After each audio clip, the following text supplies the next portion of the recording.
"Get out. This is my son's house," Margaret shouted, her face red with anger as two locksmiths changed the front door locks. I stood in the driveway, dirt on my knees from gardening, too shocked to speak. My mother-in-law had always disliked me, but this was a new low. She had waited until my husband James was deployed overseas to lock me out. "You have 1 hour to pack," she said coldly, tapping her fancy watch. "Anything left behind belongs to my son. I'm Alex, 32 years old, and I never thought I'd be thrown out of my own home by my husband's mother." She had spent years trying to convince James that I wasn't good enough for him. One of the locksmiths gave me a sympathetic look. "Take your time," he whispered, but Margaret shot him a glare, shutting him up.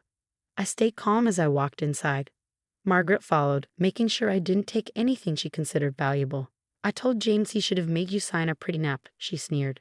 "But at least the house is only in his name." I didn't respond. She had no idea about the legal papers James and his father had arranged before his father passed away. "You were never right for him," she continued. "A small-town teacher. James needs someone with status." I picked up a wedding photo of James and me, laughing on our special day. Margaret snatched it from my hands. "Family photos stay," she said smugly. "You're not family anymore." I just smiled to myself. The real wedding album was hidden where she'd never find it. Just then, my phone buzzed. A message from James. "Morning, beautiful. Signal's bad here, but I love you. Hope Mom's keeping you company." Oh, she was keeping me company, all right. Margaret smirked. "Don't contact him. I already told him you've been bringing men over, letting the house go to ruin. He won't believe a word you say." I raised an eyebrow but said nothing. James knew me too well to fall for her lies. Besides, he'd notice if I missed our weekly video call. Margaret, thinking she had won, went on. "I already called a realtor. The house is too big for one person. James can buy something more suitable when he's back, with someone better suited for him." I finished packing, taking a final look around the bedroom James and I had shared for 8 years. Margaret didn't notice me running my hand along the back of the dresser, checking that something important was still safely hidden. "I called you a taxi," she said, practically shoving me out. "Your car doesn't belong in this neighborhood." As the locksmith finished, I saw him slip some paperwork into his pocket, probably proof of who had authorized the lock change. That might be useful later.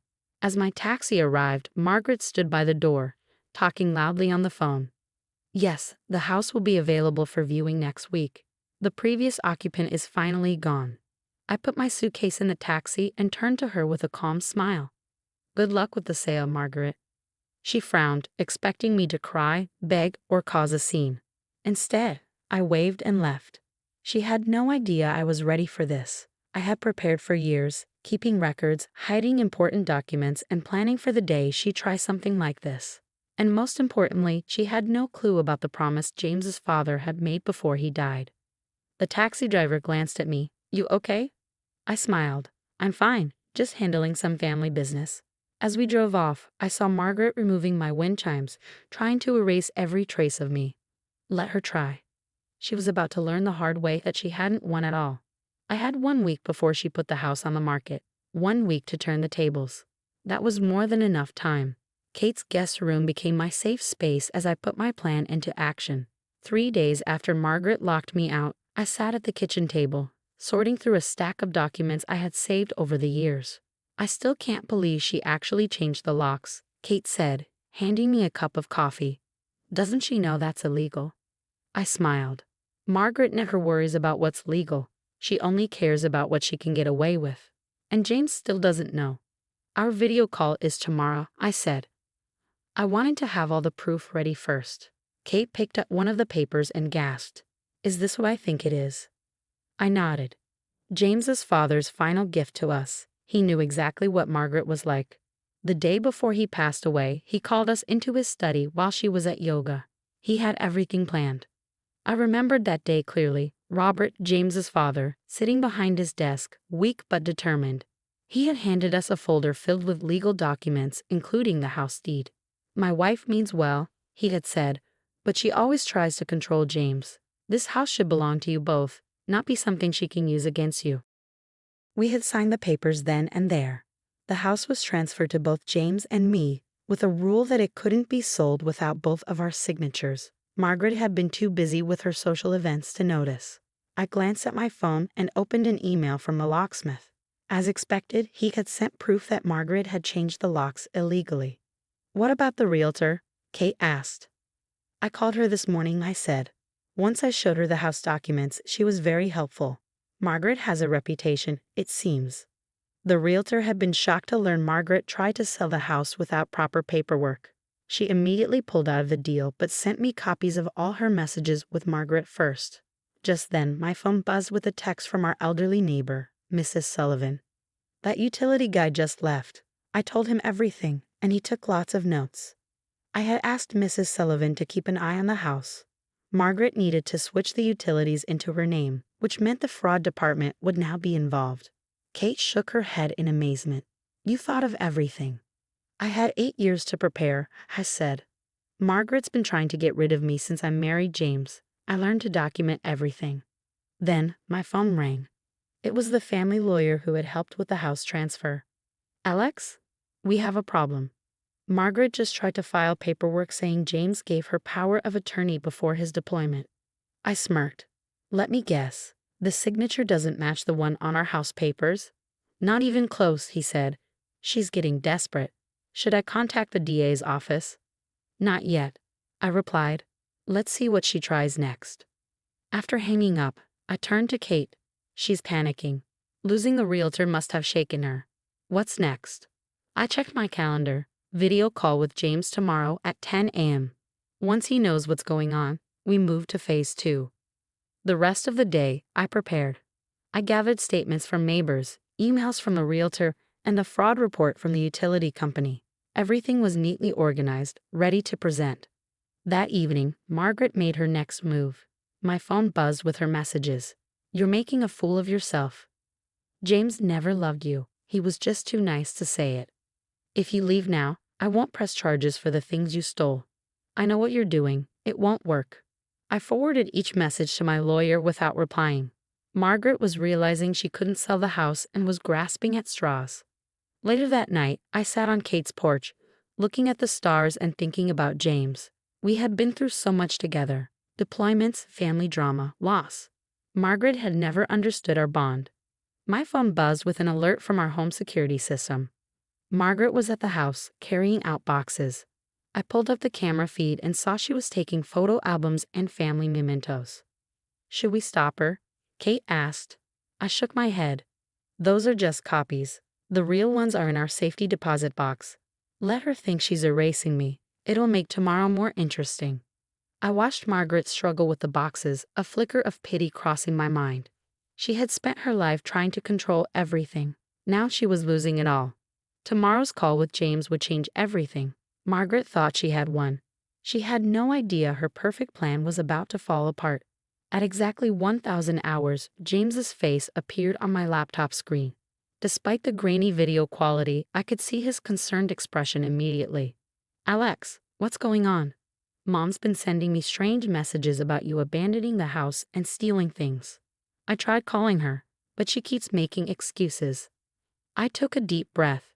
"Your mother changed the locks while I was gardening. She kicked me out 4 days ago." His face darkened. "She did what?" Calmly, I shared my screen and began showing him the evidence. The locksmith's documentation, security camera footage, Margaret's threatening texts, and the realtor's correspondence about the attempted illegal sale. "She told me you've been bringing men to the house," James said, his voice tight with anger. "I knew she was lying. You'd never do that. But I never thought she'd go this far." "There's more?" I said, pulling up the power of attorney documents. "She tried to forge your signature."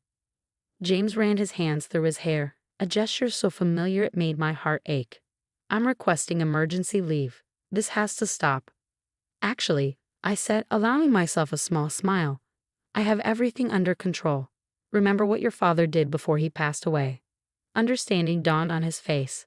"The property transfer. Mom never knew about that, did she?" "No, she didn't. And right now, she's at the house removing our photos and mementos, thinking she's destroying our only copies." James shook his head. "All these years, Dad knew exactly what she might do. That's why he insisted on the transfer. He loved you," I said softly. "He wanted to protect us from exactly this situation." A notification popped up on my phone. the security system showing Margaret arriving at the house with more boxes. "Ready to end this?" I asked James. "More than ready." 20 minutes later, I pulled into our driveway, Kate beside me for moral support and as a witness. Margaret's expensive SUV was parked haphazardly across the front lawn, her frustration evident even in her parking. I walked up to the front door and rang the doorbell, Kate recording everything on her phone. Margaret yanked the door open, her perfectly coiffed hair now disheveled. "How dare you come back here? I'll call the police."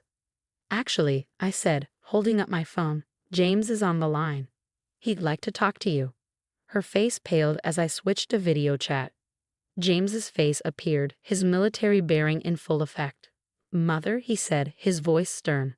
"Stop what you're doing and let my wife into our home." "James, darling," Margaret stammered, "I was just trying to protect your interests while you're away. She's not good enough for you, she never was. The house belongs to Alex and me," James cut her off. "Dad made sure of that before he died. Every document you tried to forge, every lie you told, it's all documented.